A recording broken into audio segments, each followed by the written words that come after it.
60 קילומטר, 1,000 מטר עליות, זה מה שמצפה כל יום שם, בערך. עם 3 זה היום סוללות. אתם תבינו מה זה אומר. 3 סוללות. אנחנו מתחילים פה 10 קילומטר ראשונים חימום על הכביש בצד ימין. אחר כך אנחנו מתחילים לטפס לסוסיתא. זה העלייה המשמעותית של היום. ברגע שנהיה על סוסיתא נעלה על שביל האופניים של הגולן. זה המסלול שאני הכי אוהב, תמיד ביום הולדת. הכי טורינג בעולם המסלול. אלי כהן נקרא, נכון? שלום.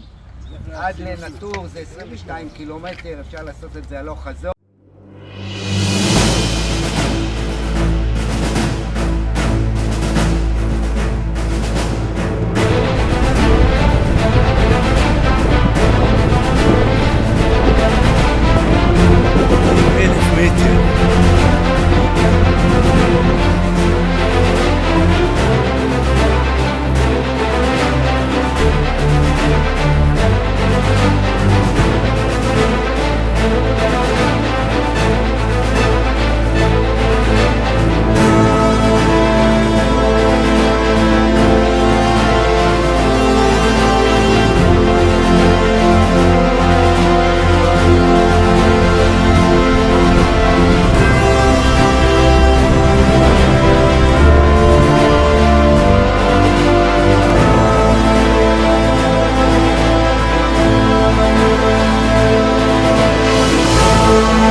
שנראה בעלייה ובעצם זה ירידה. או כנרת שלי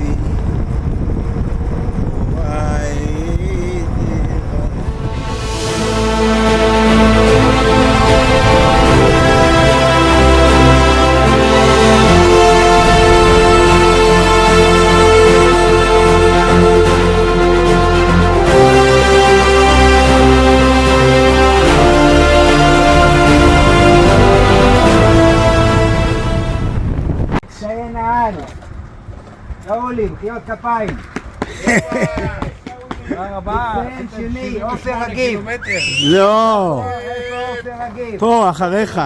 עופר בטוח. רגיב, מצטיין, הטיול, עשה הכל, סוללה 500. כן, עם 10% הגעת. עופר רגיב, אני רוצה להגיד לך משהו. מעבר לזה שאתה איש מתוק ואיש חמוד ואיש מקסים, אנחנו אוהבים אותך, אתה תותח.